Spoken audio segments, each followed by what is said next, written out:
ก็วันนี้ก็จะได้มาพูดไทยเล็กๆน้อยๆนะครับ วันนี้เราก็มาแม่งกับขึ้นหนาวปานิกไม่มีตังค์เหมือนเคยนะครับ ตอนนี้ก็สดๆเลยนะครับ ไม่ได้ตัดต่ออะไรเพิ่มนะครับ อยากอันนี้แหละวันนี้ก็มากันแค่2 คนนะอยากครับอันนี้นะเหมือนเคยอยู่กับปานิกไม่มีตังค์เฮ้ยอยากอันนี้นะปานิกเราก็ดูกันซาอยู่นะครับ มันนี่คไปรับทำเฮียอะไรครับ สมุนไพรนะครับ สมุนไพรนะครับวันนี้ก็มากันเหมือนเคยนะครับซ่องWeb110iวันนี้ก็อยู่ที่ประตูไซนะครับสปป.ลาวนะครับ วันนี้ก็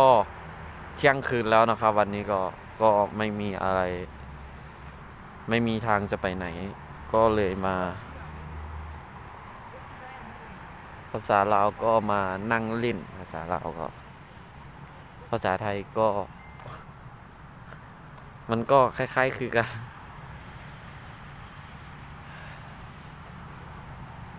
ก็นานๆก็จะได้มาอย่างนี้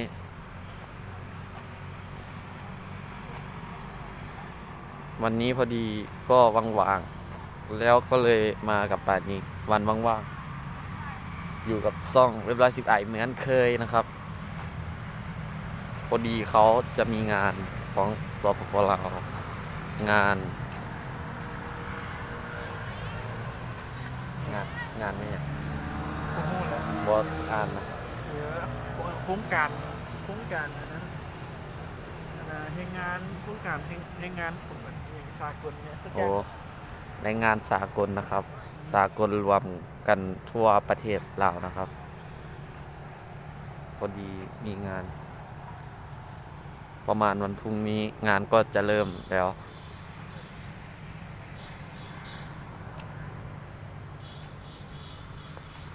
ดีเป็นวันว่างๆแล้วก็จะได้มาลงคลิป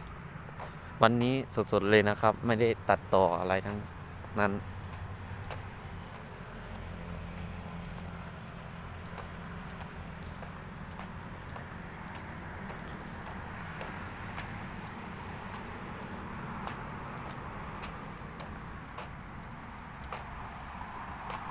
ก็วันนี้ก็ไม่ได้ออกขากล้องมานำนะครับมัน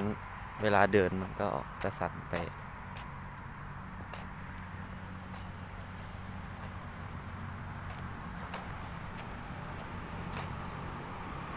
ตอนนี้ก็เป็นเวลาของเที่ยงคืนแล้ว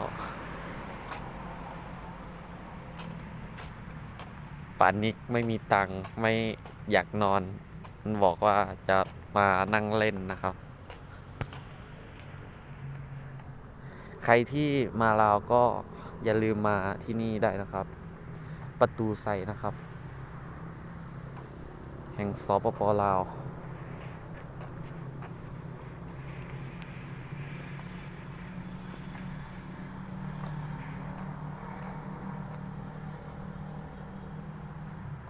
สถานที่สำคัญอีกแห่งหนึ่งนะครับแห่งสปป.ลาวที่นี่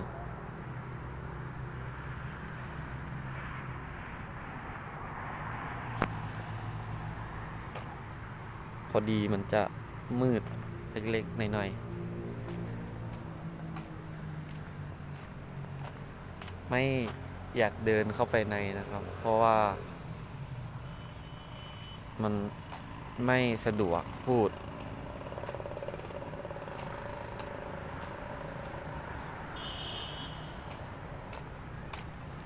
แล้วก็เดินเหมือนเคยนะครับป่านนี้ไม่มีตังค์มันก็นั่งอยู่ตรงนู้น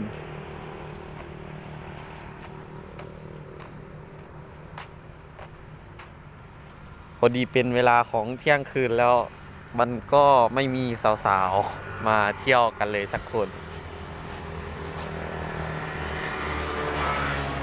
ภาพนี้ก็สดๆนะครับจะไม่ได้ตัดต่ออะไรนะครับเพราะว่ามันเป็นสถานที่สำคัญของสปป.ลาวเพราะว่าให้คนได้มาชมมาท่องเที่ยวไม่ได้โปรโมทนะครับเพราะว่าอยากให้ ทุกคนมาที่สวนประตูไซนะครับแห่งสปปลาวที่สำคัญแห่งหนึ่งนะครับแล้วก็ขอลากันไปเพียงเท่านี้นะครับ ฝากกดไลค์กดแชร์ด้วยนะครับ เจอกันในคลิปหน้านะครับ เป็นกำลังใจให้พวกเราด้วยนะครับซ่องเว็บ110 ไอนะครับ พอดีก็มีเด็กที่กวนบ้านกวนเมืองก็เยอะนะครับ ตำรวจก็ปราบไม่หมดสักที ก็ขอกันลากันไปด้วยนะครับ